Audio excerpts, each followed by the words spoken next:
Tahun ini saya dinilai bagus karena sering nemenin bos lembur. Tapi besok bos melihat ada orang yang dikasih nilai bagus karena sering banget teman diskusi dia. Jadi ini sistemnya gimana sih untuk menilai orang tuh bagus atau enggak?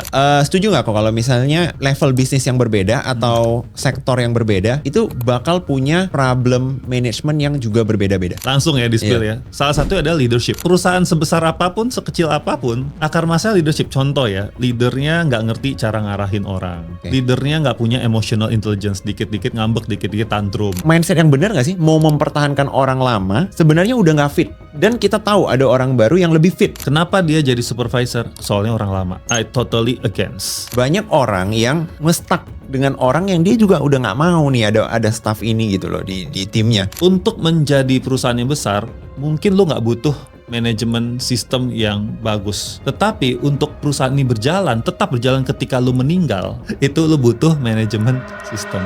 Ko Samuel, Yes. welcome to the inner circle. Jadi hari ini teman-teman ya, biasanya kan kita banyak bahas itu tentang content creating, marketing, kalau di inner circle, finance. Tapi ini pertama kalinya gua ngundang seorang tamu yang ekspertisnya itu ada di HR. Thank you. Atau manajemen juga ya. Manajemen juga in overall. Nah, jadi buat teman-teman di sini supaya apa? Supaya teman-teman di sini yang mungkin punya bisnis itu pikirannya itu nggak cuman gimana cara jualan lagi, marketing lagi. Tapi apakah sistem manajemen di perusahaan kalian, di bisnis kalian itu udah bener? Nah, hari ini kita bakal tanya-tanyain. Mungkin buat teman-teman di sini yang belum mengenal sosok Ko Sam, boleh kenalin diri dulu. Oke, halo semuanya, nama gue Samuel Amarta. Jadi perkenalannya dulu gue pernah jadi karyawan. Ya, sekarang gue jadi business owner. Gue punya usaha konsultan HR sendiri, namanya F Project. Nah, kenapa gue selalu bilang bahwa gue pernah jadi karyawan? Karena waktu gue jadi konsultan, jadi business owner, gue selalu mencoba dari dua sisi nih, gitu, tentang si HR dan manajemen. Karena di luar sana tuh orang HR tuh banyak dibenci ya. Sama karyawan gitu ya.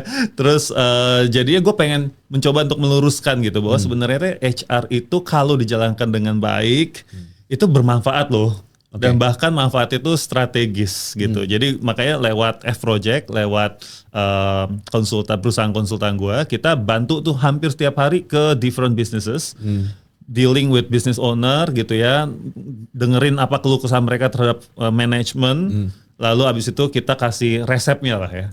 Ini nih programnya gini gitu. Jadi kita hands on, langsung datang gitu. Contohnya kayak bikin KPI, bikin SOP, bikin job desk, bikin struktur organisasi, bahkan strategi perusahaan yang lebih terarah kayak gitu sih. Wow, menarik. Nah, makanya teman-teman kenapa Ko Samuel ini gue undang? Karena menurut gue ya, beliau ini bisa ngasih view ya, masalah-masalah yang biasanya dihadapi perusahaan-perusahaan dari berbagai macam sektor dan berbagai macam level bisnis. Betul. Dan setuju nggak kok kalau misalnya level bisnis yang berbeda atau sektor yang berbeda itu bakal punya problem management yang juga berbeda-beda?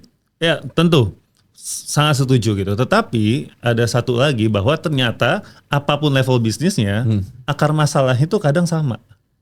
Jadi di permukaan problemnya kayak beda gitu.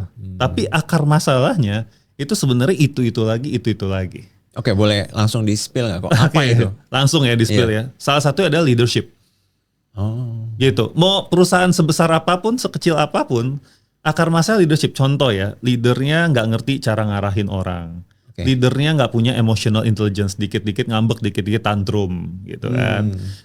Leadernya komunikasinya nggak clear. Leadernya nggak tahu kapan harus ngerem untuk kasih direction, kapan harus let the team to do their own thing, gitu kan.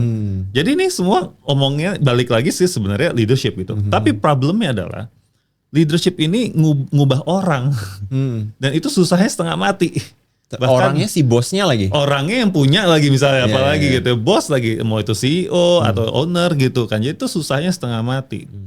Lalu gue mencoba melihat dari sisi yang lain. Apalagi di akar masalah yang lain. Oh ternyata karena gak punya sistem. Sistem ini bukan soal IT system, ya, teknologi sistem. Tapi misalkan kita ngomong soal sistem performance management. Yaitu cara mengukur kinerja orang. Nah kalau punya sistem, setidaknya leadernya ini harus tunduk sama sistem itu. Oke. Ya kan, tapi kalau nggak punya sistem, maka leader ini bisa membuat sistemnya menurut dia yang bagusnya seperti apa dan bisa berubah-berubah. Ya. Contoh, ya tahun ini saya dinilai bagus karena sering nemenin bos lembur. Tapi besok bos melihat ada orang yang dikasih nilai bagus karena sering banget teman diskusi dia. Jadi ini sistemnya gimana sih untuk menilai orang tuh bagus atau enggak, tergantung mood bosnya gitu kan. Jadi nggak ada sistem. Jadi dua gitu ya, leadership sama management system. Ya, bahkan ada yang bertanya, Kak Sam, gue baru 3 orang, 5 orang nih. Apakah iya ada harus mikirin sistem? Justru harus supaya kita terbiasa kerja dengan sistem. Contoh simpelnya apa? Walaupun kita baru berlima, kalau ada yang mau cuti, tetap ya ngomong, tetap ya ada jatah cuti. Ya kan? Atau founder berdua nggak punya sistem, wah itu banyak yang datang curhat ke saya bilang, kayak foundernya satu lagi ini kurang kerjaan deh. Gua doang yang kerja. Kenapa? Karena nggak ada sistem pembagian kerja. Kan itu sistem. Nggak ada job desk, nggak ada strategi, nggak ada goal, nggak ada ya macam-macam lah kayak gitu. Nah ini menarik banget. Mungkin dari tadi yang disebutin itu teman-teman pas nonton ceritanya ya, wah ini gue banget, ini gue banget, ini gue banget. Atau ini bos gue banget. Kita coba bedah satu-satu ya. Tapi sebelum kita bedah yang leadership tadi, gue yakin teman-teman di sini itu masih banyak yang belum paham, nggak menjalankan sistem HR ini dengan tepat karena mereka bahkan nggak paham HR itu apa. Mungkin buat teman-teman di sini boleh nggak kok dijelasin HR itu sebenarnya apa aja sih ruang lingkupnya dan kenapa penting? Pertanyaan bagus banget ya. Harus diedukasi. Jadi HR itu yang teman-teman tahu biasanya adalah bayar gaji. Padahal bayar gaji itu bisa saja dilakukan oleh finance juga gitu ya. Jadi ini banyak yang salah kaprah. Betul itu bisa jadi HR. Tapi kalau kita bagi ada HR operational. Yang dimana ngurusin soal absensi gitu kan. Cuti. Tapi HR operational ini itu sudah banyak tergantikan perannya sama teknologi. Orang udah nggak butuh HR khusus hanya untuk nanya jatah cuti gue tinggal berapa ya. Nggak perlu lagi. Semua udah ada di sistem gitu kan. Nah makanya pelan-pelan peran HR operasional ini jadi tergeser udah. Ya dengan banyak otomasi. Nah kedua adalah peran HR sebagai recruiter. Nah peran HR sebagai recruiter ini tergantung ya teman-teman kalau secara bisnis, model bisnisnya emang turnovernya tinggi atau selalu lagi berkembang lalu merekrut, ini jadi kritikal banget. Karena kalau salah masukin orang, wah itu susah banget perbaikinnya. Betul ya, nggak sesuai dengan culture, ya nggak sesuai dengan prinsip-prinsip perusahaan pada umumnya, etika bisnis dan segala macam itu susah banget. Jadi HR recruiter ini juga menurut saya salah satu peran penting. Ya, yang ketiga adalah HR untuk megang learning and development. Jadi orang yang berpikir atau selalu bertugas untuk memikirkan bagaimana pengembangan anggota tim kami nih. Karena kebanyakan pengembangan anggota tim itu tidak dilakukan secara intentional. Semuanya berjalan begitu saja mengalir gitu kan. Oh iya gue belajar banyak sih di perusahaan ini. Gimana caranya? Iya gue lihat bos gue belajar. That's good. You can observe and you can learn. Tetapi alangkah baiknya kalau ada structure kan gitu ya. Misalkan kita butuh supervisor. Berarti dari learning and development mesti nyiapin orang supaya suatu saat dari dalam bisa ada jadi supervisor. Tidak mengandalkan terus dari luar kan gitu ya. Tapi ini harus intentional karena lama ngembangin orang. So itu learning and development. Nah, yang berikutnya lagi ada yang namanya talent management. Talent management tuh mikirin orang ini karirnya kemana, succession plan seperti apa. Nanti nih GM ini kalau dia resign, dia sakit, dia mau keluar, siapa yang ganti ini? Ya itu ngomongin talent management. Jadi udah cukup advance ya. Nah yang berikutnya lagi adalah disebutnya OD, Organization Design. Ini bagian HR yang gue bisa bilang kayak otak strategisnya. Karena dia harus mikirin struktur organisasi yang paling tepat untuk perusahaan ini sesuai dengan strategi perusahaan.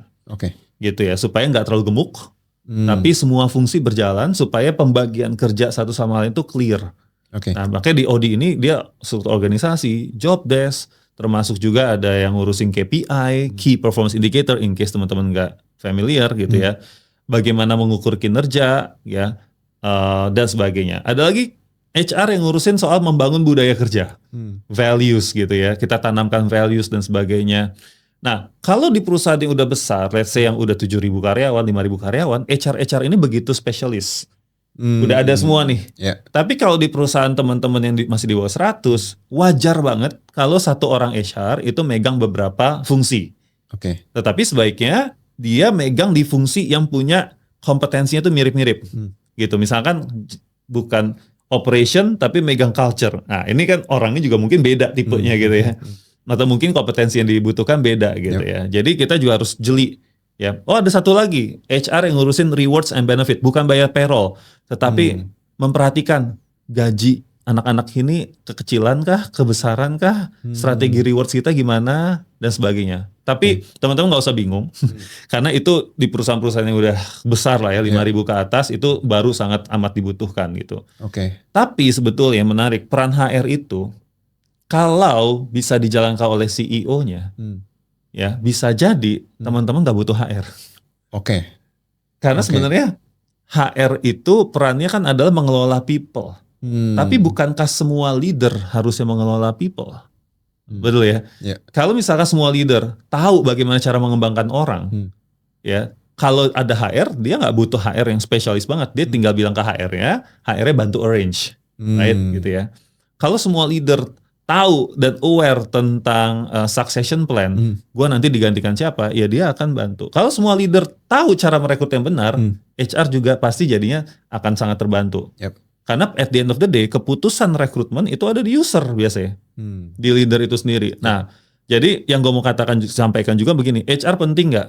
Penting nggak penting, ya. Tapi kondisi di Indonesia, ya leadership kita tuh sangat-sangat kurang mumpuni. Karena kita nggak pernah diajarin untuk hal-hal seperti itu gitu loh. Jadi kita tetap butuh HR yang juga mengempower leader-leader, bukan HR yang one man show. Gitu. Oke. Nah, gue penasaran banget nih. Berarti kan kuncinya itu, ini kita nggak ngomongin skala bisnis yang gede banget lah ya. Mungkin supaya teman-teman di sini dapat gambaran, gue mau coba pecah dulu ke bisnis yang skalanya kecil dulu kok. Boleh. Let's say karyawan itu 3 sampai 15. Oke. Gitu ya. Jadi kira-kira apakah itu sudah dibutuhkan dedicated orang untuk jadi HR, atau untuk skala itu harusnya leadernya sendiri, ownernya sendiri yang harus punya skill HR yang bagus? Oke. Jawabannya tergantung dari strategi dan visi perusahaan kamu. Wah, kok jauh banget. Karena begini, kalau ditanya ya, atau mungkin ada pertanyaan begini, kapan gua butuh HR? Oke. Jawabannya adalah ketika lu tahu HR lu mau ngapain. Kalau lu nggak tahu HR lu mau ngapain, lu cuma taunya HR itu cuma operational gitu ya, mungkin lu belum butuh. Gimana cara lu tahu lu butuh HR dan HR lu itu mau ngapain? Kalau lu bisa tarik dari strategi. Oke, contoh. Sekarang gue 3-15 orang nih karyawan. Tapi dalam visi gue tahun 2027 gitu ya, gue mau buka cabang, bos. Ya kan? Gue mau buka cabang, ada 3 cabang. Dalam buka cabang ini, gue nggak mau salah rekrut. Gue mau ada orang yang dedicated untuk ngerekrut. Oke. So the function udah mulai kelihatan kan? Oke. Apakah ini orang HR atau bisa gue delegasikan ke siapa? Ya anggap aja nggak ada yang bisa gitu didelegasikan. Berarti di situ kita mulai ada bayangan. Mungkin gue butuh HR recruiter. Tapi di sini ada cabangnya lagi proses berpikirnya. Apakah gue butuh full time HR? Atau gue bisa pakai part time atau pakai konsultan, Oke? Nah, misalkan, wah kalau ngerekrut susah deh, tetap harus full time. Ya be it, berarti kamu bisa full time. Tapi kalau dia cuma rekrut doang, kurang kerjaan, kita pikirin lagi, apa lagi? Oke. Nah beda cerita lagi misalkan, oke gue 3-15 orang, tapi gue udah mulai pusing kepala nih. Yang satu minta naik gaji, merasa gajinya kecilan. Yang satu merasa nggak fair penilaian kinerja karena kita masih by feeling, by perasaan gitu kan. Wah, gue nggak mau deh kayak gini lagi. Objektif gue, ya secara strategis, objektif gue tahun ini adalah ngeberesin hal-hal kayak ginian. So, artinya kamu udah butuh fungsi HR untuk ngeberesin KPI sama penentuan gaji. Another question adalah apakah butuh hire HR full time atau tidak. Dalam konteks ini hanya pekerjaan one time dalam sekali setahun lah ya, Yeah. ngeberes-beresin begini, mendingan pakai konsultan gitu. Yep. Kalau kita pakai HR yang udah senior, dia ngerti cara bikin KPI, cara untuk menentukan rewards, gaji segala macam, ya lu bayarnya mahal, tapi dia akan over capacity gitu loh, over skilled gitu ya untuk posisi perusahaan lu yang sekarang baru 3-15. Kesimpulannya adalah berapapun jumlah karyawan lu, ketika lu sadar gue butuh beresin yang apa, nah di situ lu baru bisa consider. Oke, berarti harus start dari problemnya dulu. Harus aware ada problem apa yang mau di-solve. Betul. Terus apakah problem tersebut gak mampu diselesaikan oleh si leadernya sendiri. Betul. Tapi kan itu juga butuh apa ya, self awareness yang tinggi dari si leadernya. Karena banyak leader yang merasa gini doang. Ya. Hire doang gue mah bisa. Bener gak? Bikin Betul. sistem doang gue mah bisa gitu. Betul. Makanya yang datang ke gue itu adalah bukan bisnis yang lagi jelek. Yang datang ke gue tuh justru biasanya bisnisnya lagi bagus atau ya biasa ya lagi oke-oke aja. Tapi mereka udah trial and error. Abis itu nggak nemu-nemu nih gitu loh. Gimana sih caranya ngukur orang gitu kan? Gimana sih gitu. Jadi memang kesadaran ini biasanya didapatkan ketika mereka sudah berusaha mencoba sendiri. Tapi ternyata hasilnya nggak bagus gitu. Atau gila gue belakangan ini ngerekrut orang salah melulu. Baru tuh kepikiran gitu kan. So tipsnya adalah begini. Jangan sampai nunggu kita trial error tuh saya udah kejadian baru akhir kita sadar gitu ya. Tapi setidaknya kalian tanya ke tim gitu ya. Coba open feedback gitu kan. Perusahaan kita nih butuh apa sih? Apa yang nggak nyaman di kalian sebagai pekerja gitu. Kalian punya usul apa kayak gitu. Nah dari situ kita bisa lihat jangan-jangan saya punya blind spot gitu. Jadi listening to the team is very important. Oke. Nah, gue punya satu pertanyaan nih kok. Dari pengalaman lu ngurusin banyak banget perusahaan ya, dengan level yang berbeda-beda, kategori yang berbeda-beda, sektor yang berbeda-beda. Ada nggak sih satu kesamaan, misalnya nih, kalau perusahaannya karyawannya 3-15, biasanya problemnya selalu ini nih. 15 ke 100 problemnya selalu ini nih. 100 ke berapa problemnya selalu ini. Atau memang random aja gitu? Oke. Gue jawab dulu kesamaan benang merahnya mau dari karyawan 3 sampai 100 sampai 7.000 sampai belasan ribu. Ada satu? Ada satu kesamaan karena gue handle klien sebesar kayak, ini gue boleh sebut nama gak sih? Ya boleh. Pegadaian. Oke. Ya udah biar ketahuan ya gitu. Sebesar itu sampai karyawan yang baru 10 orang, 5 orang gitu. Kesamaannya adalah mengukur kinerja orang. Itu jadi masalah di mana-mana. Mengukur kinerja orang. Oke, sekarang lu punya produser di sini kan. Gue tanya, produser lu bagus nggak kerjanya? It can be very very subjective. Yeah. Betul nggak? Menurut lo bagus, tapi mungkin menurut temennya kayak dia kerjanya gini segala macam. Terus ngukur kinerja orang gimana? Ya kan? Baik itu baru 5 orang sampai ke belasan ribu, apalagi yang belasan ribu orang. Ya kan? Udah berlayer-layer. Gimana saya tahu orang di cabang saya itu tuh kerjanya bagus atau enggak gitu kan? Itu satu kesamaan. Itulah yang saya sadari, itulah kenapa kita sebagai konsultan tuh akhirnya memfokuskan dan nge-branding juga gitu ya diri kita bahwa you need KPI, Key Performance Indicator. Dan ini demand-nya luar biasa gitu loh. Artinya kan bikin KPI cuma di awal tahun. No, buktinya kita sepanjang tahun terus orang ada demand untuk tolong dong bantuin bikin KPI gitu ya. Karena susah, cukup sulit gitu ya untuk menilai orang gitu. Apalagi kita manusia kan. Dan sistem KPI ini bukan yang sempurna ya. Gitu. Tetapi at least bisa menjawab beberapa pertanyaan orang lah terkait dengan penilaian kinerja gitu. Nah itu satu tuh kesamaan itu yang gue lihat tuh ya. Tapi kalau kita mau breakdown sekarang, di awal mulai itu biasanya masalahnya begini. Gue nggak punya budget. Oke. Tapi gue butuh orang. Ya kan, gue butuh orang nih. Akhirnya kita ngerekrut orang yang mau aja nih. Yang penting mau kerja sama gue, digaji di bawah UMP. Oke. Ya kan, which is nggak menyalahi aturan. Ya. Kalau omset kita belum nyampe sekian itu boleh di bawah UMP, FYI gitu ya. Udah deh, yang penting gue ini. Jadi masalah pertama mereka adalah mereka bingung mau ngerekrut siapa karena budget yang terbatas, ya kan. Tapi ini jadi masalah kedua di stage berikutnya. Di stage berikutnya, ketika mereka udah berkembang, wah gila ternyata orderan kita banjir guys.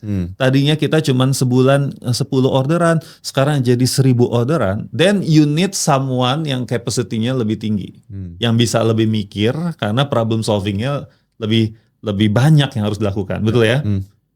Lo tadinya orang lu sanggup handle orderan 10 per bulan, sekarang lo harus upgrade orang lu bisa handle 1000 orderan per bulan. Yes. Nah, masalahnya adalah perkembangan bisnis lo itu begini nih 45 derajat gitu ya. Perkembangan tim lo itu 15 derajat. Artinya kemampuan berpikir, kemampuan leadershipnya itu nggak sebanding dengan perkembangan bisnis lo. Ini jadi masalah kedua di stage 2. Oke ya. Akhirnya dilema. Aduh gimana ya? Dia orang mula-mula kita. Ya kan? Kalau nggak ada dia, ini juga perusahaan nggak bisa jalan sebesar ini. Tapi dia udah nggak fit in sama kita. Dia hanya jadi beban dan jadi nanggung. Akhirnya gue harus hire orang lain. Tapi orang lain ini jadi atasan dia. Tapi nanti dia sakit hati. Kan gue yang pertama di sini. Jadi masalah kan. Nah ini jadi masalah yang kedua gitu ya. Soal fit in karena pertumbuhan bisnis yang terlalu cepat gitu. Nah nanti ada kesalahan lagi nih biasanya. Oke, karena bisnis gue udah gede, gue mau ambil dari perusahaan yang juga udah besar, ya kan? Diambillah dari multinational company, ya kan? PD karena dia udah bisa bayar nih. Begitu nyampe, baru setahun keluar orang ini. Ownernya juga kecewa. Kenapa? Karena dia biasanya kerja di multinational company yang semua maunya udah beres, sistem udah jelas. Ya, masuklah ke perusahaan yang bisnisnya growing, manajemennya segitu-gitu aja. Ya, orang ini yang harusnya di-expect untuk bantu beresin manajemen, malah dia merasa jadi korban. Di sini nggak jelas perusahaannya, manajemennya nggak jelas. Akhirnya keluar, mismatch lagi. Ya kan? Terus saya mulai galau lagi. Tahu gitu, kalau gitu gue dari orang internal aja deh. Gue groom tapi nggak sabar. Udah masalahnya muter-muter di situ lagi ya. Nah nanti kalau udah makin lama nih perusahaan yang makin berkembang, ya kita tahu lagi gitu ya, ada orang lama segala macam, kita mau keluarin tapi takut nanti ada nggak ya di luar sana orang yang jujur kayak dia, ada nggak ya orang yang lebih punya ownership dibandingkan dia. Nah jadi ada lingkaran setan yang gue lihat di business owner. Dia tahu karyawan ini nggak terlalu fit sama organisasinya, tapi dia nggak pede untuk ngerekrut yang baru. Dia takut untuk rekrut yang baru. Sehingga orang ini akhirnya didiemin aja. Didiemin aja. Habis itu ya udah, akhirnya dia terus-terusan ngomel-ngomel aja sendiri. Tapi nggak ada perubahan sama sekali. Gitu. Nah, masalah itu biasanya begitu ya. Tapi kalau kita udah ngomong yang lebih besar lagi, masalahnya pasti adalah di leadership. Karena tadinya satu owner sebagai leader bisa ke semuanya. Sekarang leadershipnya harus diturunkan. Nah, ketika kita ngomongin leadership diturunkan, berarti kita ngomongin menjaga culture. Ya kan? Jadi mungkin pernah dengar ya cerita orang begini. Dulu perusahaan kita itu enak loh. Orang-orangnya gitu kan, gak ada sikut sana sikut sini.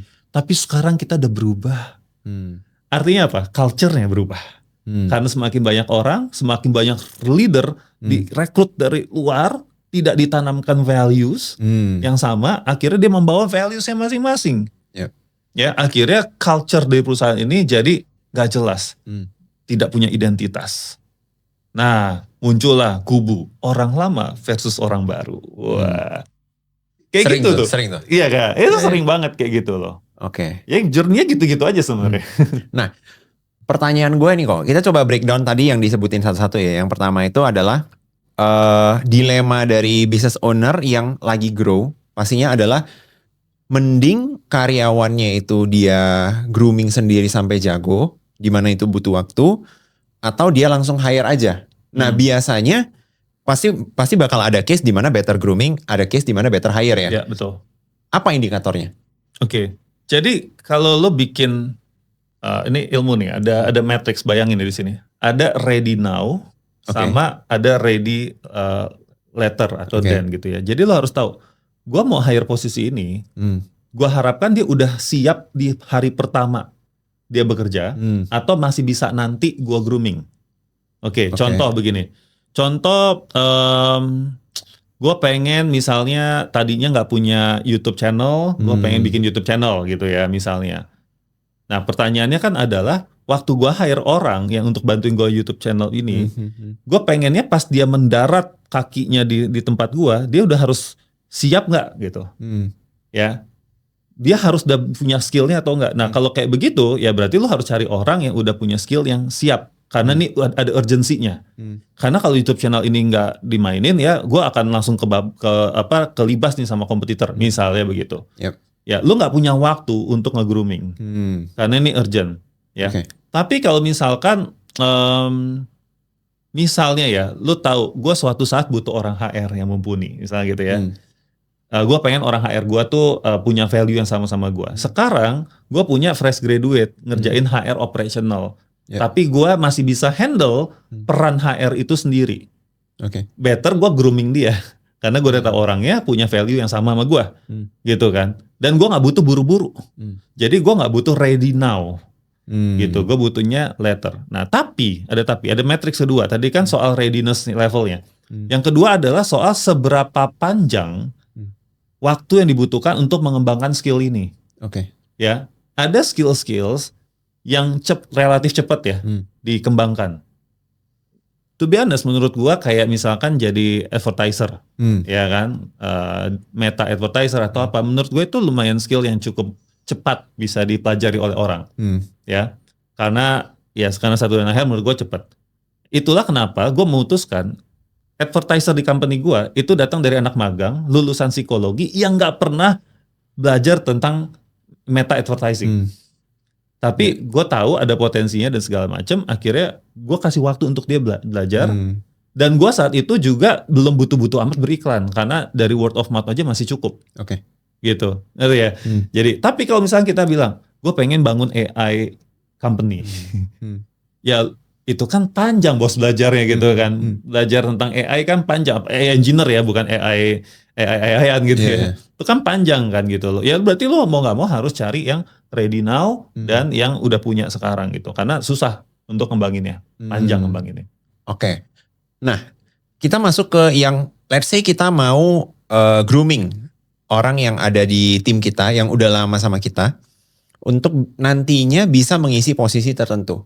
Tapi kan kita tahu nih, ada orang, ini pertanyaan ya, setuju apa enggak?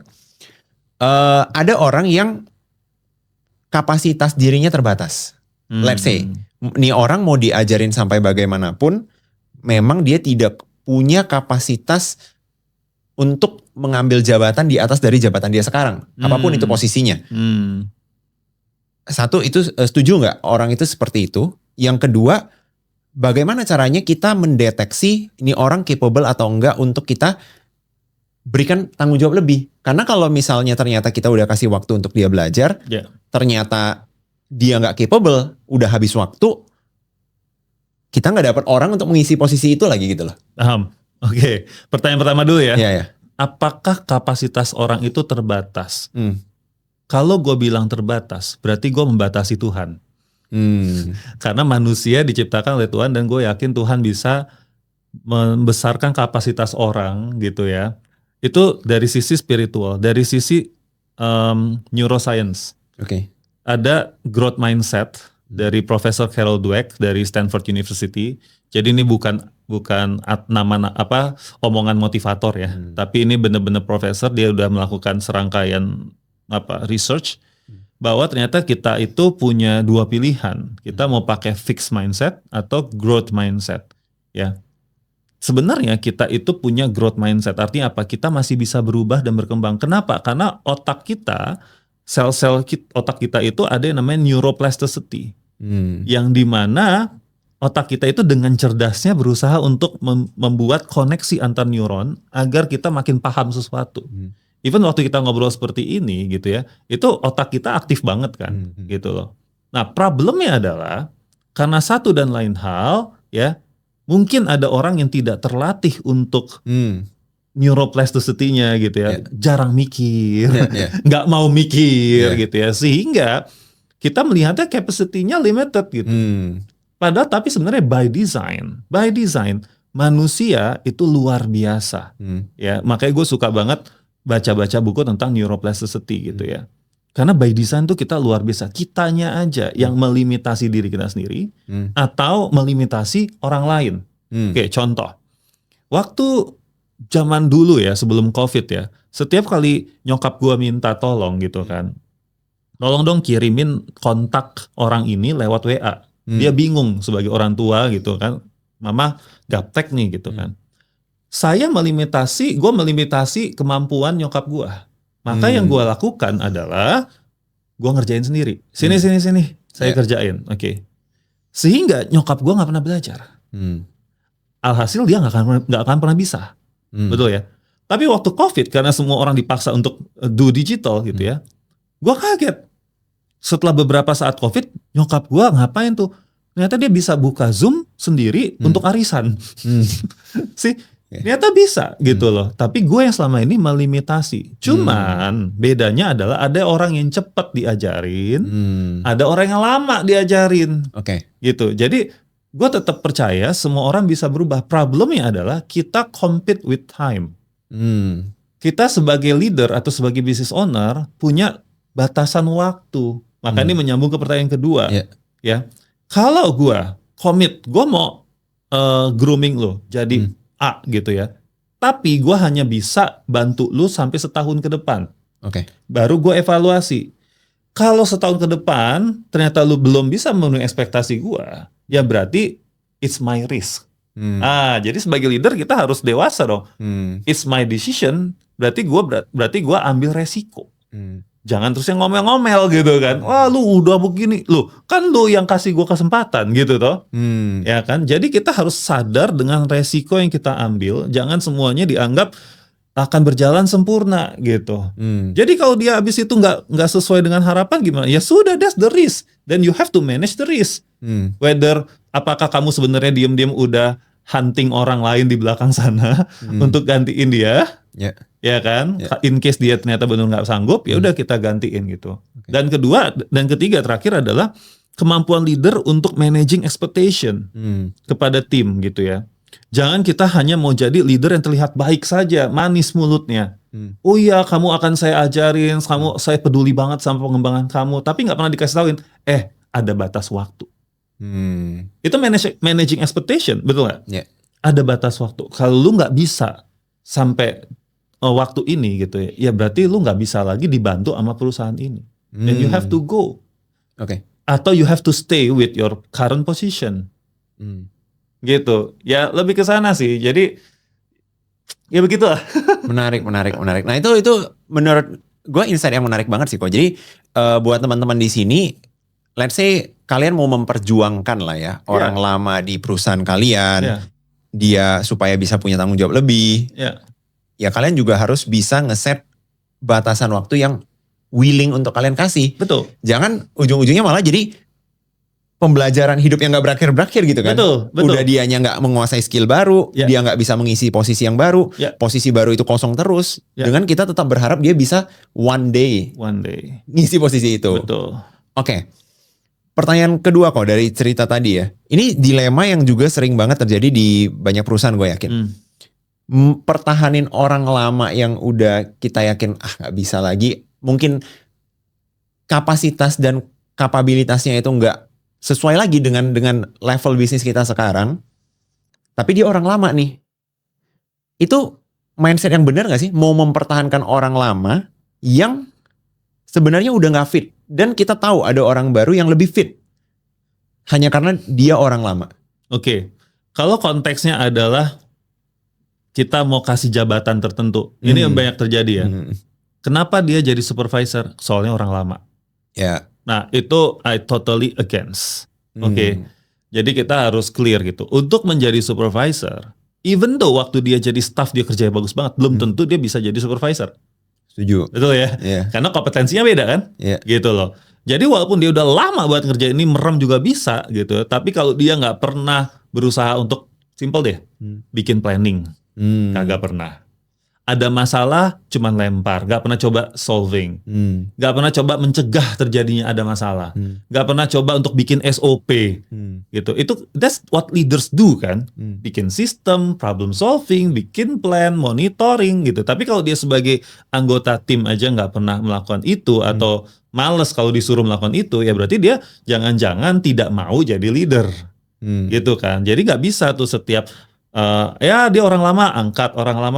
Nah problemnya adalah kita nggak pernah edukasi ini kepada tim. Kita nggak pernah ngomong sama tim. Tahu nggak sih kalau jadi supervisor finance itu requirementnya apa? Kamu tuh harus bisa ini.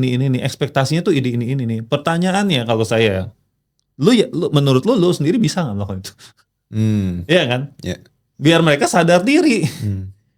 Akhirnya ketika gue pernah ada case ya kayak begitu, tapi ketika mereka dikonfront dengan seperti itu, akhirnya mereka sadar diri gitu. Iya juga ya, gue nggak mau deh responsibility-nya gede ya. Ternyata jadi leader tuh gue harus ambil decision ya. Kalau decisionnya salah, gue harus responsible, ya kan. Akhirnya banyak orang yang mundur, nggak deh, gue nggak mau ambil. Ya mendingan begitu, betul nggak? Karena banyak orang mikirnya, jadi leader, gaji lebih gede, enak ya. Cuma gitu. Tapi dia nggak mikirin konsekuensi, tanggung jawab, dan responsibility-nya. Gitu loh. Nah itu satu. Tapi kedua nih misalnya, case-nya yang agak lebih rumit. Bukan masalahnya mau dinaikin, tetapi dia di posisi yang sekarang pun juga udah nggak fit. Oke. Yeah. Jadi ini juga banyak terjadi nih. Sehingga yang biasa dilakukan oleh orang, dan ini yang gue kesel banget ya, gue dengar dari HR, ada salah satu HR yang gue lagi interview, dia bilang gini, ya kalau ada orang kayak gitu, saya pindahin Pak ke posisi lain yang kira-kira lebih gampang kerjaannya. Kenapa itu gue kesel? Karena akhirnya nanti akan ada satu posisi yang isinya orang buangan. Dan dan posisi itu biasanya adalah HRD. To be honest. HRD itu banyak banget di perusahaan-perusahaan jadi posisi orang buangan. Dia udah nggak perform, dia udah nggak fit in, ditaruh HRD karena dianggap HRD kan gampang, cuma ngurusin ini, ngurusin itu doang, dan segala macam gitu. Nah akhirnya itu menurut gua nggak bagus gitu ya. Mendingan ya kita harus secara konsisten menghargai loyalitas dengan sistem rewards kita. Ya bukan dengan naik gaji ya, tapi adalah nanti kalau belajar sistem rewards gua bisa another topics lah ya. Tapi yang penting kita sudah menunjukkan kita menghargai loyalitas seseorang. Dan selama ini toh kita kan udah bayar gaji. Berarti artinya by contract. Kita udah gak ada utang. Betul kan? So kadang mindsetnya adalah kita selalu merasa utang budi gitu kan. Padahal sebenarnya kalau dipikir-pikir, kan gue udah bayar lu gaji. Gue udah give my best. Gue udah hargai loyalitasmu. Ya berarti kita gak ada utang. Lu gak datang ke gue gak ada utang ke lu. Gitu kan. Sehingga kalau gue merasa kita harus pisah jalan, nggak ada dari kita yang berhutang. Gitu. Mindsetnya susah sih. Gitu. Nah mungkin gue kedengeran kayak gini kelihatannya gue cold hearted banget ya. Kayak, tapi perlu nggak kok? Nah ini jadi pertanyaan, apakah business owner itu perlu menjadi lebih cold hearted gitu loh? As in gini, banyak orang yang gue tahu nge-stuck dengan orang yang dia juga udah nggak mau nih ada staff ini gitu loh di timnya. Mungkin dulu dia fit, tapi sekarang karena udah 10 tahun, udah 5 tahun, performanya menurun. Dia jadi punya keluarga sekarang. Dulunya pas masuk masih fresh grad gitu ya. Atau mungkin dia sekarang ada masalah hidup apa, atau dia motivasinya turun. Banyak hal yang bisa terjadi. Betul. Menurut lo apakah business owner ataupun leader itu harus lebih cold hearted aja? Kayak kalau lu udah gak fit, leave gitu. Oke. Menurut gua jawabannya bukan soal cold heartednya ya. Itu yang dilihat orang. Tapi jawabannya adalah kita harus empati. Empati berarti kita akan keep orang itu dong. Enggak juga. Empati itu bukan hanya ke satu orang. Lo harus berempati juga kepada tim lo yang lain. Lo mikirin gak? Kalau misalkan nih orang tetap ada, tim yang lain itu malah susah kerjanya. Lo mikirin gak? Kalau ini orang masih ada, tim yang lain tuh sakit hati karena tahu gaji ini orang gede banget ya. Tapi kerjaannya kayak gitu karena dia orang lama. Jadi kitanya juga mungkin kadang-kadang kita egois. Egois itu begini, gue pengen kelihatan baik. Sehingga gue tanpa disadari gue mengorbankan orang lain. Kecuali ini orang nggak toksik ya. Ya, ya. Tapi kalau ini orang toksik, ini orang nggak bisa diajak kerja sama, tapi hanya karena dia orang lama, terusnya kita berempatinya cuman ke dia. Harusnya kita berempati juga lah ke seluruh tim dong. Yep. Jadi kita harus lihatnya ke sana sih sudut pandangnya, bukan soal menjadi orang yang punya hati dingin gitu loh.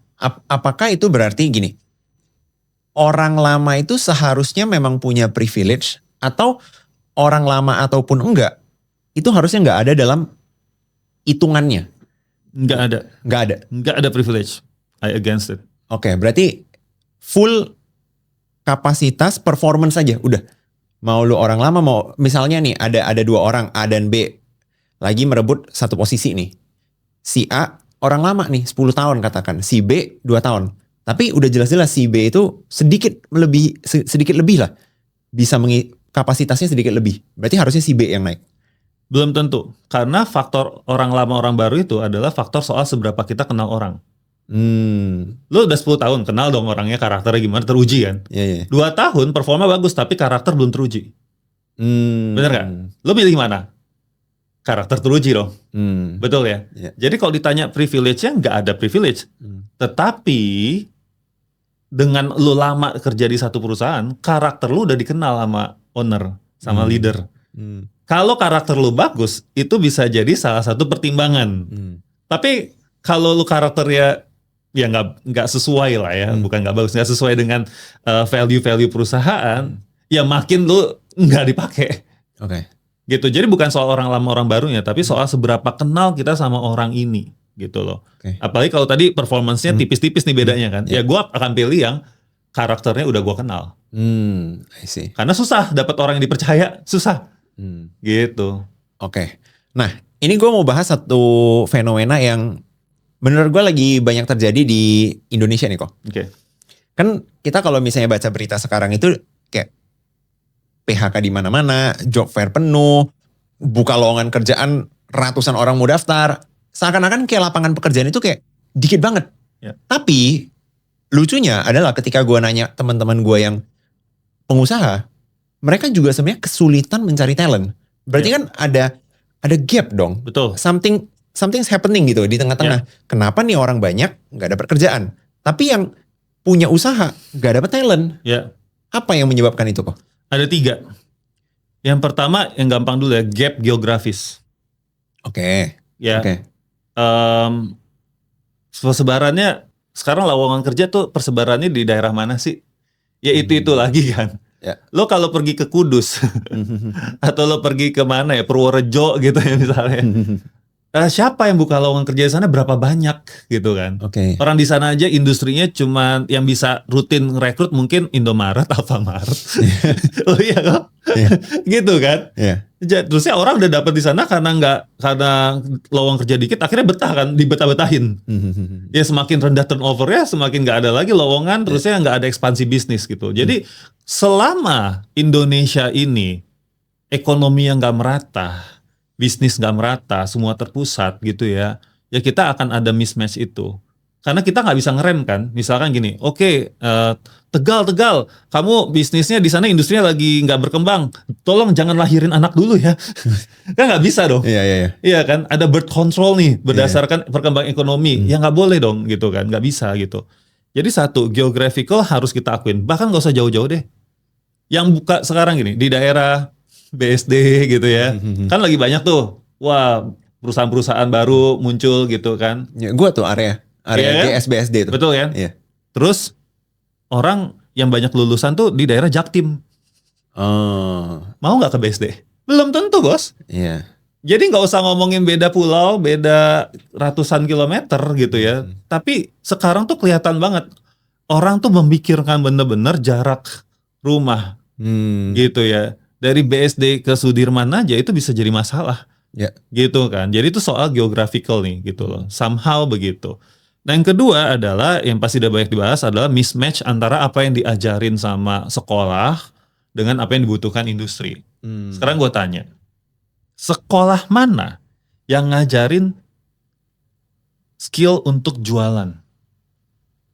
Ada nggak? Nggak ada. Adanya marketing kan? Iya. Gue lulusan marketing. Iya. Yang diajarin zaman gue dulu 7P Kotler gitu kan. Iya. Tapi gue gak pernah diajarin, lu jualan gimana sih mentalnya? Ya kan? Negosiasi gimana sih? Kan padahal hampir semua perusahaan butuh salesman. Akhirnya yang lucu kan, karena gue backgroundnya dari banking. Dulu waktu gue mau cari orang jualan banking, RM gitu sebutnya, relationship manager gitu ya.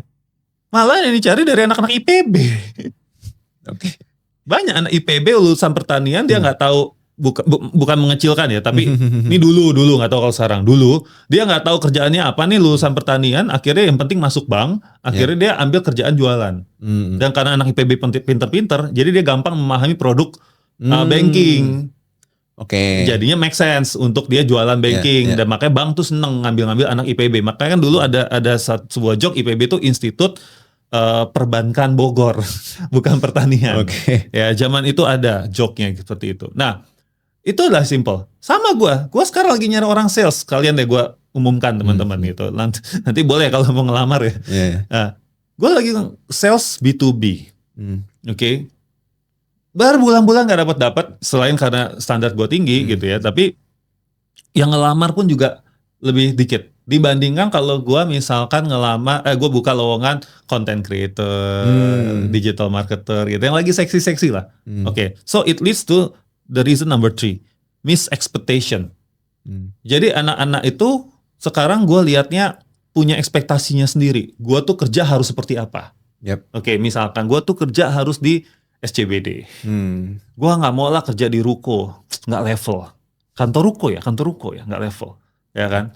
Atau gue mau kerja itu semua harus UMP. Padahal dia gak tahu bahwa yang dia lamar itu perusahaan masih di bawah, masih tergolong usaha kecil. Ya kan? Gak dipelajarin gitu kan.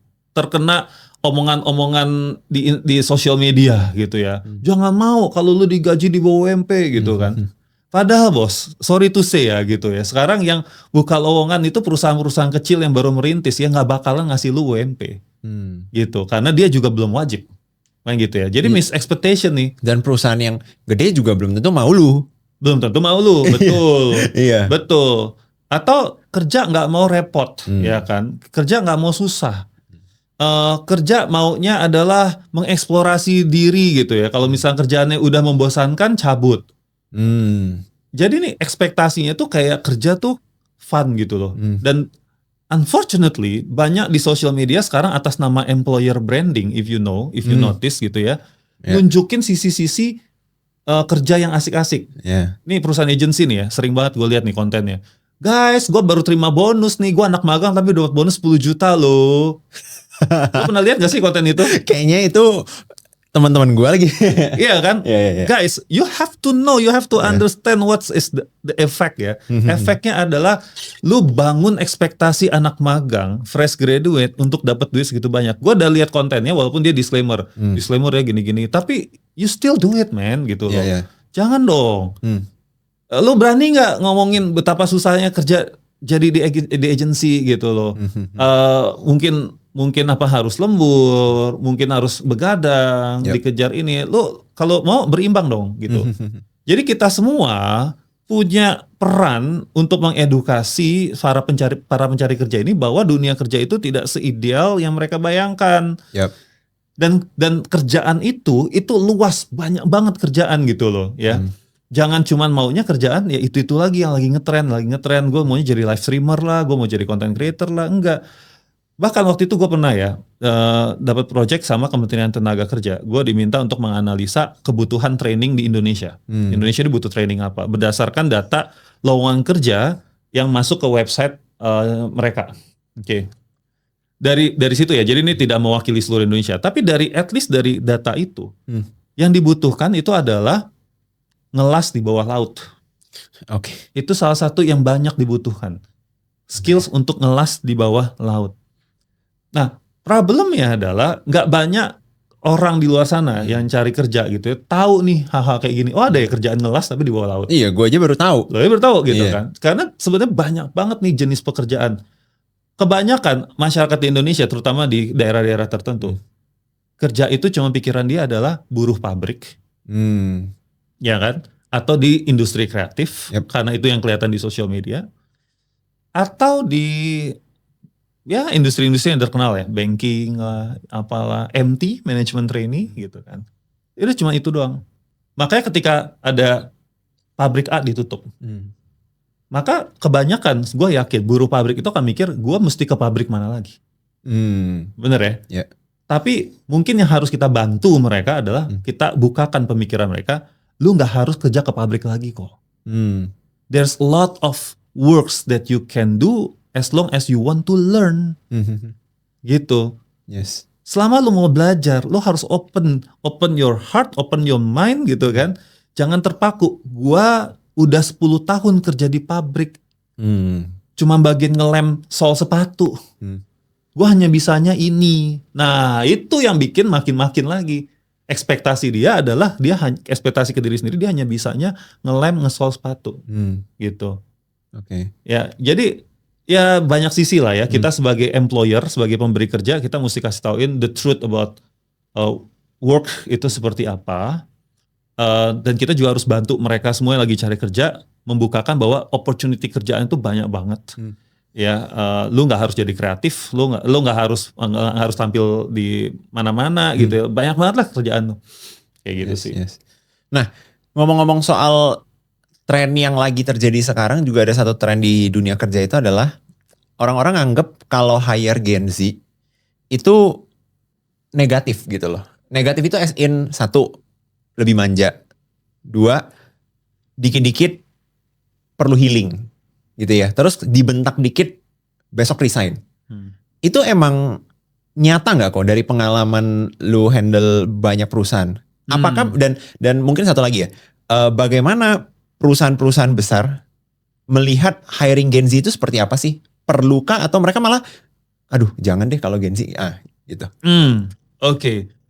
Kalau ditanya apakah fenomena ini merata berdasarkan dari cerita orang-orang gitu ya, jawabannya iya. Tetapi gue merasa kita oversimplified sebuah fenomena. Kita terlalu menyamaratakan semua Gen Z. Gitu, seakan-akan masalahnya adalah di generasinya. Ya, padahal menurut gua gitu ya, tidak semua Gen Z seperti itu. Ya, kalau kita breakdown, yang namanya manusia itu kompleks. Oke, kita boleh lahir di generasi yang sama gitu ya, tetapi pola pengasuhan orang tua saya beda. So lo bisa jadi berbeda, kan gitu ya. Atau bahkan mungkin pola pendidikan lo berbeda, ya, jadi lo bisa berbeda, gitu. Jadi kalau gua akan lebih memilih begini, gua nggak butuh lihat lu generasi apa. Yang gua lihat adalah kesesuaian karakter, value, skills yang cocok sama gua. I don't care, gitu. Lo mau Gen Z atau enggak gitu. Terus kita mau ngapain juga gitu. Masa iya kita nggak mau hire Gen Z kalau kita punya budgetnya cuma fresh graduate dan juga emang kerjaannya cukup fresh graduate. Terus masa iya kita hire orang yang udah berapa 10 tahun pengalaman? Kan nggak lucu. Betul ya. Jadi biar gimana pun kita harus menerima fakta adalah bahwa ada posisi-posisi di perusahaan kita yang emang harus diisi sama umuran-umuran si Gen Z ini. Karena itu lebih fit gitu. Nah, fokusnya adalah bagaimana saya atau kita sebagai leader tahu cara merekrut yang benar. Oke, mungkin sekarang dari 10 jadi 1. Dulu mungkin dari 10 oke lah ada 2 gitu. Ya oke, gitu ya. Tetapi selama kita equipping diri kita tentang cara merekrut yang benar dan kita clear dengan apa yang kita mau, ya udah itu udah solve your problem half. Karena selalu gini, gue yakin gini, setengah masalah lu itu adalah karena lu salah rekrut. Ya, setengah masalah lu karena lu salah treatment. Oke, let's say lu rekrutnya benar, tapi lu treatment ke Gen Z-nya salah. Nah kita sekarang ngomong treatment Gen Z. Treatment Gen Z jangan mikir jeleknya, tapi kita mikir duduk berempati di posisi dia. Posisi Gen Z itu adalah orang yang mereka adalah orang-orang yang sudah terbiasa dengan sesuatu instan. Mereka tahu, mereka bisa mendapat knowledge sesimpel tanya AI atau tanya Google gitu ya. Dan mereka tahu bahwa mereka bukan lagi orang yang lihat orang itu, wah lu pinter, lu jabatan tinggi, gue akan idolize lu. Enggak. Karena mereka udah bisa melihat banyak banget orang-orang pinter, hebat di luar sana, bener gak? Kalau dulu, Yeah. gue ngelihat seorang VP, Vice President, itu kayak, wah keren banget ya. Yeah. Di umur segini lo bisa begitu. Sekarang, mungkin fresh graduate, lihat bosnya, ngelihatnya, kok lo masih kerja di sini ya, nggak jadi entrepreneur. Betul gak? Iya. Dia benchmarknya dia tuh orang hebat tuh yang punya McLaren, orang hebat tuh yang pengusaha gitu. Nah ini yang kita harus pahami gitu. Jadi kita nggak boleh berusaha untuk menjadi superstar buat mereka. Kalau zaman dulu ya leader-leader itu berusaha untuk berusaha dan senang juga gitu ya. Wah lo kagum sama gua, lo terinspirasi sama gua sebagai your leader. Sekarang udah nggak bisa, mereka bisa terinspirasi dari mana aja. Jadi approach-nya, treatment-nya adalah, gue sama lo, kita partner ya. You don't have to idolize me juga gitu loh. Tapi kita partner, dan kita nggak bisa sok pinter. Karena dia bisa ngecek di Google, ngecek di AI. Iya kan? Knowledge-nya kita itu, apalagi kalau knowledge kita hanya knowledge textbook ya. Wah nggak kebeli tuh. Oke. Gitu loh. Jadi cara approach-nya, cara treatment-nya adalah jangan kita sok pinter di depan mereka. Jangan kita juga berusaha untuk menunjukkan bahwa lu harusnya kagum sama gue, lu harusnya respect sama gue. Enggak. Santai, Bos. Nanya gitu. Tapi apa yang jadinya bisa dijual oleh si leader ini, since mereka satu udah pasti nggak bisa menjual kepintarannya mereka. Si Gen Z ini bisa mengakses AI yang udah pasti jauh lebih pintar dari bosnya. Betul. Yang kedua, nggak bisa menjual dirinya sebagai, lu harus idolize gua. Karena mereka juga terekspos ke banyak orang-orang hebat yang jauh melebihi bosnya juga. Jadi treatment approach-nya itu harus sebagai apa nih? Supaya Gen Z ini bahasanya kayak mau dengerin lah si bosnya. Ya, menurut gua jawabannya adalah lebih ke mentor. Tapi mentor yang bukan menggurui, tapi mentor yang punya wisdom. Wisdom itu yang nggak bisa digantikan. Wisdom itu keluar dari mana? Kelihatan dari mana? Ketika ada dilema antara A atau B. Nah, ketika lu bisa jadi leader yang kasih I prefer B, bukan karena I told you so, tapi lu bisa kasih wisdom lo. Gue ngomong B karena begini. Ini pertimbangan gue. Itu yang nggak bisa dicari di AI. Wisdom, bener ya? Ya. Jadi kita harus sekarang tuntutan leader itu harus lebih bijaksana lah. Nggak bisa cuma sekedar pinter. Wah lu jago ngoding ya. Jago banget gitu. Nggak bisa. Tapi lu harus bahkan bisa jadi mentor, kasih wisdom terkait dengan kehidupannya dia. Oke. Jadi ketika dia misalkan ada masalah begini-begini, lu nggak ngejudge, tapi lu bisa kasih pandangan lu kalau dia minta. Gitu ya. Ya. Jadi orang akan Gen Z ini akan lebih respect gitu loh. Oh, gue respect dia bukan karena dia orang kaya, bukan karena dia punya McLaren, bukan karena dia influencer, tapi dia bisa kasih gue wisdom yang gue nggak kepikiran. Wah tuntutannya berat ya? Ya memang iya. Tapi itu Gen Z atau bukan? Ya memang itulah tugas leader. Kalau lu textbook, ya. Nggak bisa ngejelasin kenapa lu pilih ini, kenapa lu pilih itu, ya lu siap-siap diganti sama teknologi. Gitu. Nah makanya tadi gue bilang, kalau gue ya, gue contohin lah, gue ke tim gue nggak pernah terlalu menganggap bahwa gue lebih pintar dari mereka.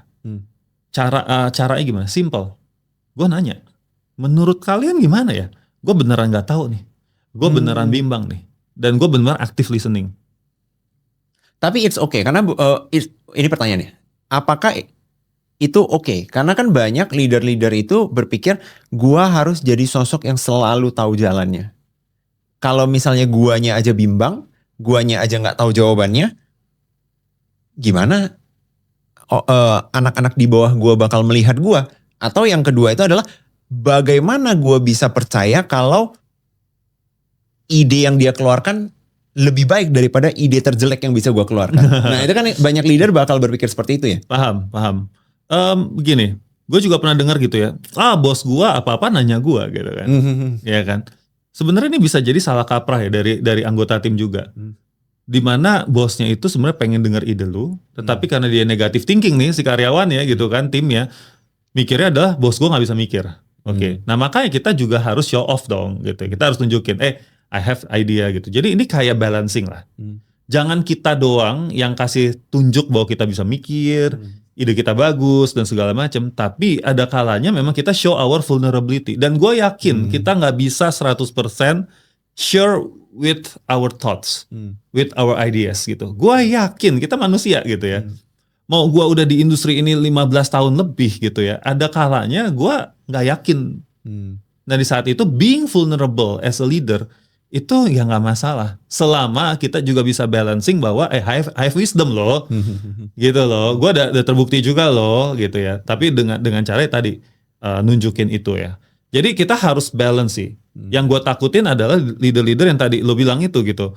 Gue harus terlihat hebat terus, gitu. Mungkin kata terusnya nggak boleh, gitu ya. Lo harus terlihat hebat, tetapi lo juga lo juga bisa terlihat vulnerable, gitu. Itu nggak masalah gitu. Nah, ini satu teori yang menarik yang gue percaya. Ketika lo open your vulnerability to others dan orang itu bisa terima dengan positif, disitulah trust terbangun. Di situ ada trust. Kenapa? Karena begini, tim lo akan lihat, bos gue aja kalau bimbang. Kalau nggak ngerti, nanya. Berarti kalau gua bimbang, gua nggak ngerti, gua ngapain? Tanya. Gua nggak perlu malu. Yang jadi masalah adalah anggota tim nggak tahu, bimbang, nggak nanya. Diem aja. Itu yang jadi pusing kepala semua orang. Kenapa nggak ada trust? Karena dia takut, kalau gua nanya nanti gua dianggapnya jelek. Nilai gua jelek. Yes. Bener ya? Yeah. Nah makanya sebagai leader kita harus mencontohkan, hey, I'm being vulnerable loh. So you can be vulnerable juga in front of me. Nah, supaya kita bisa saling mendevelop kayak gitu. Nah, terus kapan misalkan gue tahu bahwa idenya itu nggak akan lebih bagus dari gue gitu, ya nice try aja lah gitu ya. Kan itu paling cost your time like 5 minutes, 10 minutes gitu kan. Dibanding lu selalu percaya bahwa ide lu tuh yang terbaik. Nah, by the way, percaya bahwa ide lu selalu terbaik itu juga salah satu indikator fixed mindset. Fixed mindset bahwa tim lu nggak akan pernah bisa berkembang, nggak akan pernah bisa lebih baik idenya daripada yang kemarin. Nah jadi ini bahayanya leader yang punya fixed mindset itu ya bisa kemana-mana. Pernah nggak ketemu leader yang somehow punya bisnis yang gede banget dan dia fixed mindset, atau every leader yang pernah Koko bantu dan bisnisnya gede udah pasti growth mindset? Enggak juga. Karena fixed mindset, growth mindset ini bukan A dan B. Okay. Jadi bukan begini. Lu orangnya growth mindset ya, lu orangnya fixed mindset ya, bukan. Tapi fixed mindset dan growth mindset ini ada areanya. Contoh, kalau lu tanya ke gua sekarang, Sam, lu belajar, misalnya contoh aja deh, lu belajar boxing deh gitu. Kan katanya lu growth mindset gitu. Lu percaya dong bisa kalau lu bisa belajar boxing. Bisa jadi gue jawab, enggak, gue fixed mindset sih kalau soal itu. Ngerti maksudnya? Yeah. Gue fixed mindset sih kalau soal itu. Gue kayaknya gak bakal bisa sih belajar boxing gitu. Oke? Nah leader-leader juga sama di luar sana. Dia mungkin punya growth mindset terhadap dirinya sendiri. Gue bisa berkembang, gue bisa ini, gue bisa itu. Wah, guanya gue bisa. Tapi dia punya fixed mindset ke orang lain. Akibatnya apa? Akibatnya dia jadi susah delegasi. Gue gak percaya dia bisa. Kemarin soalnya salah. Pasti akan selalu salah. Jadi nggak ada delegasi, ya kan? Nah, bisa nggak bisnis berkembang? Bisa ketika dia punya orang yang dia percaya, gitu kan? Kebalikannya, habis itu yang lain nggak dipercaya, akhirnya orangnya itu lagi aja yang dikasih, gitu. Jadi memang tidak ada korelasi antara besarnya bisnis dengan si fixed mindset dan growth mindset. Tetapi gue yakin ada korelasinya tentang dampaknya kepada perkembangan tim, ya. Kelihatan banget leader yang punya fixed mindset kepada kebanyakan timnya ya stuck gitu-gitu aja. Definisi stucknya ini apa nih? Kompetensinya nggak berkembang, akibatnya karirnya juga nggak berkembang, karena leadernya udah mikir, ya lu emang hanya bisanya jadi kurir, that's it misalnya. Lu emang lu orang gudang, that's it. Bertahun-tahun akhir di situ nggak pernah dikasih kesempatan untuk belajar. Oke, ya akhirnya begitu. Nah jadinya pain point dia udah di situ aja terus. Yes. Padahal sebenarnya akar masalah bisa jadi dianya yang punya fixed mindset terhadap orang-orang ini semua. Wow, gue tiba-tiba pop up aja di pikiran gue, ternyata sosok leader itu seberpengaruh itu ke kehidupan orang lain. Betul. Kayak sesimpel lu dapat leader yang, let's say nih, lu sial aja deh misalnya, lu Yes. dapat leader yang fix mindset. Yes. Dan dia sudah fix dengan mindsetnya dia, lu orang gudang yang selamanya akan bekerja di gudang. Yes. Tapi sebenarnya lu punya potensi jadi whatever it is gitu ya. Tapi karena leader lu nanemin, lu orang gudang, lu orang gudang, Yes. lu orang. Jadi selamanya lu bakal di gudang. Terpengaruh. Betul. Wow. Betul. Makanya gue bilang, ini debatable di Instagram gitu ya. Pilih di awal karir lu pilih gaji besar, tapi bosnya brengsek. Atau lu pilih gaji lebih kecil dikit, lebih kecil lah ya. Mhm. Tapi bosnya tuh bisa ngembangin lu punya growth mindset. Ya gue akan pilih bosnya. Walaupun gue di awal karir gue gajinya lebih kecil dibanding tawaran yang satu lagi. Oke, gimana caranya orang-orang teman-teman di sini yang mungkin lagi mau nyari kerjaan pertama mereka bisa tahu bosnya ini fixed mindset atau growth mindset? Agak susah sebelum lu terjun, to be honest. Hmm. Cuma problemnya begini, udah dapet nih bos yang bagus, ditawarin lah sama perusahaan lain, naik 1 juta gajinya, 2 juta, ya kan? Enak dong gitu Yeah. kan, bisa naik 30%, 40%. Bener nih kata orang, kalau mau naik gaji cepet, lu harus pindah-pindah kerja. Lu tinggalin nih opportunity lu untuk belajar sama bos yang bagus ini, yang bisa ngembangin diri lu. Belum tentu pas dapet kesana dapet bos yang seperti itu. Yeah. Kalau dapet seperti itu ya lu hoki banget lah. Tapi kalau lu nggak dapet, ya lu harusnya nyesel sih. Lu harusnya nyesel sih, Iya. gitu. Nah, kalau mau tahu gimana kalau lagi pas interview sebelum ini, makanya waktu momen interview, kan namanya interview, ngobrol. Lu harus siapin pertanyaan untuk mengenal calon bos lu. Karena pasti kalau interview, lu minimal ketemu user tuh biasanya calon bos lu, bukan cuma HR-nya. Lu nggak bisa korek-korek dari HR-nya sih, gitu ya. Tapi lu tanya gitu ke calon bos lu ini kan, kayak pertanyaannya gimana caranya untuk tahu gitu kan. Ya kita mungkin ini nggak lazim ya, mungkin ini nggak lazim. Cuma gue kasih beberapa ide lah pertanyaan pada saat interview. Lo bisa tanya gitu ke calon user lo, Pak, kalau di sini tuh ada nggak sih Pak kisah-kisah sukses di mana ada karyawan dari staff tuh naik jadi supervisor? Kan itu pertanyaan netral ya, ya kan? Pertanyaan netral aja. Kita nggak gimana nggak ada resiko nanya itu gitu. Nah misalnya, oh ada gitu. Oh kalau di tim bapak sendiri ada nggak pernah?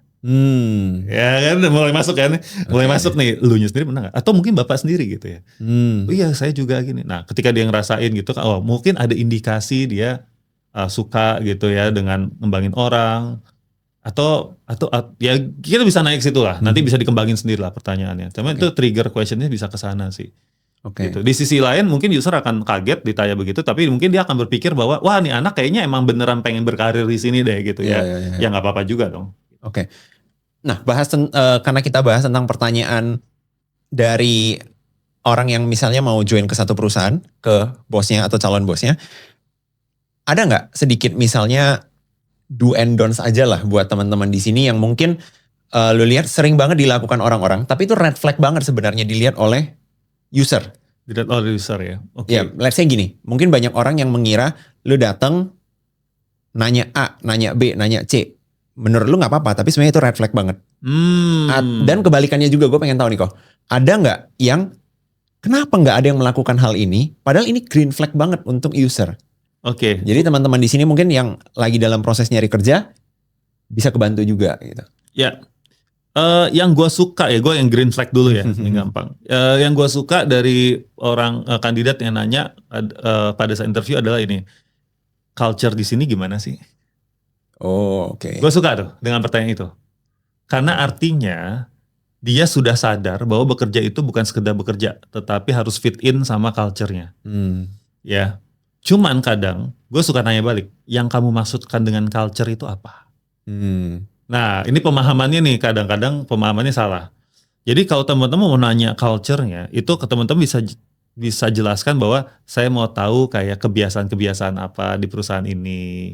Yang memang jadi kebiasaan semua orang, atau apakah di perusahaan ini tuh kebiasaannya misalnya fast pace kah, atau misalkan birokratis kah, kayak gitu. Jadi lo harus siap dengan contoh-contoh gitu supaya omongannya mengalir lah. Itu gue suka banget sama orang yang bertanya seperti itu. Oke. Terus ya kedua, gue juga suka sama kandidat yang nanya, Pak, untuk posisi ini ekspektasi Bapak itu apa sih sebetulnya? Berarti artinya menurut gue sebagai recruiter adalah lu berusaha duduk di sisi gue. Try to understand apa ekspektasinya, which is good. Lu gak hanya mikirin yang penting gue jualan diri untuk dapat kerjaan. Ya kan pertanyaan-pertanyaan itu kan bukan untuk jualan diri kan, justru untuk assessing kan, apakah gue beneran match apa enggak gitu. Itu dan belakangan ini entah kenapa kalau ada karyawan yang apply ke gue itu banyak yang nanya begitu. Mungkin somehow ada orang-orang yang udah ngajarin juga ya. Tapi bagus jadinya, jadi bagus. Oke. Let's say kita pindah ke yang red flag. Red flag ya sekarang. Kalau untuk yang red flag, ini nih kadang susah ditebak karena interviewer lo itu bisa sensitif terhadap beberapa pertanyaan. Contoh, lo kandidat terus saya tanya, Pak, mohon maaf saya boleh tahu nggak Bapak di sini udah berapa lama kerjanya? Nah, itu bisa red flag buat beberapa interviewer karena dia bisa mikir kayak, ngapain lu nanya begitu? Mau tahu gua berapa lama? Lo mau tahu karir gua bagus apa enggak di sini? Ya, buat interviewer lain mungkin mikir bahwa enggak kayaknya biasa aja, normal nanya gitu, normal aja gitu. Jadi itu agak susah sih ditebaknya gitu ya. Jadi gua mikir kayak gitu-gitu nggak usah lah ditanyain gitu ya. Jadi untuk kenal personalnya si user ini jangan nanya hal seperti itu gitu. Yang kedua, yang red flag itu buat gua adalah let's say bukan pertanyaan tapi lebih ke action. Kayak please don't do this pas lu lagi interview. Tapi lu notice kenapa sih banyak banget orang yang melakukan hal ini gitu loh. Iya. Oke, yang gua paling notice dari behaviornya kandidat adalah dia tidak mempelajari perusahaan yang dia apply. Yes. Jadi dia nggak tahu ini perusahaan apa, jualan apa. Jadi gue selalu tanya, gimana? Kamu udah pelajarin, tahu F-Project itu apa, gitu. Kamu bisa ceritain nggak? Jadi F-Project itu seperti apa sih? Kita jualan apa? Nggak bisa jawab. Oh ya maaf, belum sempat ini gini. Duh, lu nggak prepare, gitu. Ini coba-coba atau apa sih, gitu kan? Itu satu ya. Gue tuh udah lumayan ilfil sih kalau orang yang nggak mempelajari itu. Ya bahkan pernah ada gue temukan kandidat ngirim email CV kepadanya itu PT yang lain. Oke. Berarti dia ngambil templatean langsung di 10 PT tuh dikirimin yang sama aja. Itu gue nggak usah lihat CV-nya lagi, udah gue cut. Nggak bakal lolos. Kenapa? Karena berarti dia nggak serius, dia nggak excellent gitu ya, dia nggak detail juga kayak gitu sih. Nah hal-hal kecil seperti itu sih. Sebenarnya kalau yang lain lagi tergantung ya, bagaimana sensitivitas si recruiter ini gitu. Misalkan ditanya, Pak, saya boleh nanya nggak di sini naik gajinya biasanya berapa persen? Atau di sini ada bonus atau enggak? Itu kan buat beberapa recruiter sensitif. Tapi kalau gue pribadi sih, menurut gue haknya dia ya nanya kayak gitu. Gue nggak akan ngejudge dia dari pertanyaan itu gitu. Jadi beda-beda. Oke. Ini gue mau masuk ke segmen terakhir dari podcast ini kok. Gue mau bahas tentang AI. Oke. Jadi AI ini kan something yang lagi happening banget, terutama kalau kita bahas ke talent atau SDM. Karena gue yakin ya banyak penonton di sini itu mau mereka itu business owner atau mungkin mereka itu lagi nyari kerja atau mereka lagi kerja ya. Pasti concern gitu. Bagaimana AI ini bisa ngubah landscape dunia kerja ini kan. Nah pertanyaan gue, kalau menurut lo sendiri dari sisi business owner atau orang yang mau ngerekrut dan talentnya, apa sih yang perlu mereka persiapkan gitu loh? Oke. Kalau dari sisi business owner, gue melihat ini huge opportunity. Bukan hanya untuk bisa jadi new revenue stream, tetapi juga bisa untuk kita improve our processes gitu ya. Jadi gue lagi bantu klien untuk mengotomasi proses pakai AI agent gitu ya. Yang tadinya itu harus screenshot sebuah insight gitu, abis itu orang harus ngetik masukin satu-satu. Sekarang AI membuat kita jadi mampu untuk membaca gambar ya kan. Dari gambar itu diubah jadi langsung data gitu kan, yang bisa diolah. Itu aja udah sangat membantu. Ya, itu contoh kecilnya aja lah. Yeah. Atau misalnya kita ngomong soal pembuatan laporan keuangan, di mana kita punya 10 rekening bank dan segala macam yang dikerjakan sama orang yang mungkin juga bisa salah gitu kan. Tapi bagaimana itu bisa dikonsolidate dengan aman gitu ya oleh AI atau AI agentic lah kayak gitu. Jadi dari sisi business owner ini betul-betul bisa jadi opportunity, bisa jadi competitive advantage. Misalkan lo jualan apa selama ini cuman perang harga, tetapi lo bisa jauh lebih cepat untuk fulfill your customer needs karena lo udah pakai AI. Oke, jadi please explore gitu kan. Dari sisi pekerja, gini, gue suka ketawanya begini. Kalau gue tanya ke AI, gue minta informasi ke AI, at the end of the day gue harus baca. Tetap ya, gue tetap harus baca. Gitu kan. Problemnya adalah orang Indonesia tetap aja nggak banyak yang suka baca. Jadi lu mau pakai AI, tapi kalau dasarnya lu nggak suka baca, AI ini nggak ada gunanya. Ya, kita males baca buku, minta rangkuman sama AI. Dirangkum nih AI, keluarin nih rangkumannya 10 halaman dari 100 halaman, lumayan dong. Masih males juga nih baca 10 halaman. Minta lagi rangkum dong jadi 5 poin. Ya 5 poin itu kan lo belajar apa? Ya kan? Kan ada reasonnya kenapa itu 100 halaman. Biar lo belajarnya detail gitu kan. Lo gak bisa hanya minta habis itu di-summarize jadi 5 kalimat gitu. Jadi buat pekerja ada gak ada AI, tapi kalau dasarnya lo gak suka baca, maka AI ini gak akan menguntungkan lo. Gitu. Kalau dasarnya lo gak suka ngulik, itu gak akan menguntungkan lo. Gitu. Sekarang kalau lu bingung melakukan sesuatu, lu tanya ke AI, dia bisa jawab, tapi lu males baca. Sama juga bohong, akhirnya lu gak ngelakuin, bener kan? Gue bingung bikin website gitu, gue gak punya budget gitu kan, atau gue disuruh bos gue lah gitu bikin website gitu ya. Lu bisa gak tanya AI? Harusnya bisa. Gitu, tapi lu males baca, gak bakal kejadian. Gitu, jadi kadang-kadang gue ngelihatnya yang akhirnya membuat kita tidak relevan terhadap dunia kerja, itu bukan teknologinya, tetapi hal-hal basic menurut gua. Kemampuan baca dan kemampuan nulis. Sama satu lagi sebenarnya adalah kemampuan logika dalam berhitung. Ya, jadi kemampuan basic ini kita ngomong di Indonesia ya, itulah yang akan membuat lu tidak relevan dengan dunia ini. Lu jangan nyalahin AI-nya dulu. Jangan nyalahin AI dulu. Tapi kalau lu baca aja terus ya lu nggak mampu memahami. Ya, padahal lu udah pakai AI, ya berarti salahnya kan bukan di AI. Gitu. Memang pada faktanya ada, kita lihat ya perusahaan konsultan besar, ya McKinsey lah apa segala macam gitu kan. Dia udah gua lupa persisnya siapa, tapi perusahaan-perusahaan konsultan besar udah pada banyak cut orang-orang gitu kan. Bahkan ada data waktu itu di Singapura banyak juga di cutting orang-orang, tapi yang di cut itu justru posisi-posisi yang butuh otak karena otaknya udah pakai AI. Gitu ya. Tapi di Indonesia, business owner aja mungkin belum tentu bisa menggunakan AI untuk replace manusianya. Gitu. Berarti kita kalau di Indonesia menurut gue masalahnya masih basic sih. Terakhir, gimana pendapat Koko terhadap orang-orang di sini yang mungkin mereka sadar pekerjaan yang mereka lagi jalankan sekarang atau yang mereka pursue lah arah karirnya mau ke sana itu adalah karir-karir yang bakal digantikan oleh AI. Ya. Yang high risk. Kan kita tahu ya kerjaan-kerjaan yang high risk apa aja gitu. Ya. Makanya kita harus buka ya. Kita punya gini. Kita harus berpikir bahwa saya itu bukanlah, identitas saya itu bukan profesi saya. Oke. Samuel, seorang graphic designer, itu bukan identitas saya. Graphic designer itu ya cuman pekerjaan. Oke. Tapi kita harus lihat Samuel ini adalah orang yang seperti apa, mau kasih impact seperti apa di dunia kantor. Saya demennya, saya sukanya itu kalau saya bisa bantu masalah apa gitu ya.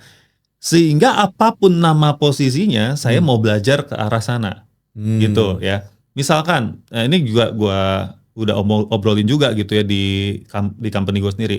Graphic designer, tadinya satu hari bisa produce let's say 20 konten. Ya kan, konten grafis. Sekarang dengan ada AI, jadinya 20 konten cuma 2 jam. Misalnya, perusahaan itu nggak butuh lebih banyak konten. Dia cuma butuhnya 20 konten per hari. Berarti kan dia punya sisa waktu Ya. yang panjang kan gitu loh. Nah, maka dia harus siap untuk berpikir gue bisa kasih nilai tambah apa lagi. Jadi pikirannya jangan stuck sama profesi. Tapi lo coba pikirin gue bisa kasih nilai tambah apa. Dari situ lo baru lihat kira-kira itu profesinya apa. Dan untuk gue bisa kasih nilai tambah itu gue harus belajar di mana. Gitu. Belajarlah pakai AI juga gitu. Jadi yes, AI can replace your position. Tetapi lu juga bisa menggunakan AI untuk membuat diri lu tetap relevan. Jadi kita harus lihatnya begitu, gitu. Oke, contoh lagi terakhir ya. Apakah posisi gua sebagai konsultan bisa digantikan AI? Bisa. Ya, kita tinggal tanya, nge-prompt segala macam bisa, gitu kan. Itulah kenapa gua pun juga nggak boleh diem-diem aja kan. Gua harus siapin nih, apa nih kalau orang lebih prefer chat atau diskusi sama AI, apa yang bisa nilai tambah gua lakukan yang nggak bisa dilakukan AI? Oke, satu adalah mungkin tentang mengkontrol atau mengawasi tentang implementasi sistem gitu ya, karena itu butuh orang misalnya, ya nggak bisa AI yang mengkontrol misalnya gitu, atau apapun lah yang lain. Ya, jadi stay relevant dengan cara kita tidak terpaku pada profesi kita, tapi kita selalu pikirin nilai tambah yang bisa saya kasih ke perusahaan itu apa. Menarik banget. Terakhir kok pesan penutup untuk teman-teman di sini. Mungkin gue minta 2 pesan penutup ya. Yang pertama untuk business owner, yang kedua untuk teman-teman pekerja atau yang lagi nyari kerjaan. Bagaimana mereka bisa semakin berkembang lah di zaman sekarang dan apa yang harus mereka aware tentang dunia HR ini loh, gitu. Oke. Buat business owner, jangan hanya puas dengan omset tinggi, omset bagus berkembang dan sebagainya ya. Cuman cobalah naikin lagi levelnya dengan cara punya manajemen sistem yang dimana bisa long lasting. Untuk menjadi perusahaan yang besar, mungkin lo nggak butuh manajemen sistem yang bagus. Tetapi untuk perusahaan ini tetap berjalan ketika lo meninggal, itu lo butuh manajemen sistem. Pertanyaannya, kalau lo mau legacy lo ini jalan terus, even pada saat lo mati nanti, lo butuh sistem. Dan itu nggak bisa dibangun dalam semalam, harus dibangun dari sekarang. Ya, kalau lo mikirinnya legacy. Ya, nah untuk para pekerja di luar sana, gitu ya, para pekerja di luar sana, satu, kalian harus appreciate perusahaan-perusahaan yang berusaha untuk membangun sistem yang jelas. Bukan cuman sekedar perusahaan yang bisa kasih lu gaji bagus. Ya, karena percayalah, lu sekarang bisa dikasih gaji yang bagus, tapi kalau sistem perusahaan ini gak jelas, lu bisa tiba-tiba dikeluarin, gak jelas. Lu bisa diturunin gajinya, dipotong gajinya segala macam karena gak ada sistem. Jadi buat pekerja-pekerja di luar sana ya, coba bantu juga perusahaan untuk membangun sistem. Membangun sistem yang bagus. Jangan juga hanya jadi seperti tamu di perusahaan tempat kamu bekerja. Kalau tamu tuh begini, oh ini belum airnya belum disiapin ya. Gue nunggu deh, airnya tunggu disiapin, itu tamu. Tapi alangkah baiknya kalau kita proaktif gitu. Oh ini airnya belum ada ya, boleh nggak gue bantu ambilin? Ya. Oh ini sistem ini belum ada ya, boleh nggak gue bantu bikinin sistem ini, SOP-nya kah, apanya kah, segala macem. Itu penting banget gitu ya. Karena ketika lu sebagai pekerja bukan hanya mengerjakan apa yang lu disuruh, tapi lu bangun sistem, wah itu karir lu akan jauh lebih bagus. Nah mungkin terakhir ya, buat kita semua gitu ya. Gue merindukan perusahaan-perusahaan swasta di Indonesia gitu ya, baik itu UKM atau perusahaan besar, itu benar-benar run profesional gitu ya, kayak di negara-negara maju lah gitu. Karena kita itu jago jualan, kita bangsa yang jago jualan, ya. Kita bangsa yang kreatif, tetapi kita bangsa yang lemah dalam manajemen. Harus, menurut gua begitu. Bayangkan kalau kita manajemennya bagus, ya, kita tambah jago jualan, kita tambah sumber daya alamnya luar biasa, plus ada integritas, wah kita tuh bakal maju deh gitu. Yakin banget gitu. Gue to be honest hanya bisa berharap pada sektor swasta untuk saat ini ya, untuk saat ini. Jadi itulah yang menggebu-gebu Gua mau bantu untuk bikin manajemen swasta ini bagus lu. Jangan manajemen warung terus. Naik level manajemennya, bukan cuma omset yang naik level. Ayo kita bareng-bareng. Ini butuh kerja sama business owner, butuh juga kalian sebagai pekerja untuk bangun sistem yang lebih kuat. Wah, luar biasa banget. Thank you banget Ko Samuel udah mau ngisi The Inner Circle. Buat teman-teman di sini yang mau nonton podcast-podcast lain dengan tamu sekeren Ko Sam, pastikan udah subscribe ke channel ini. I'll see you on the next episode.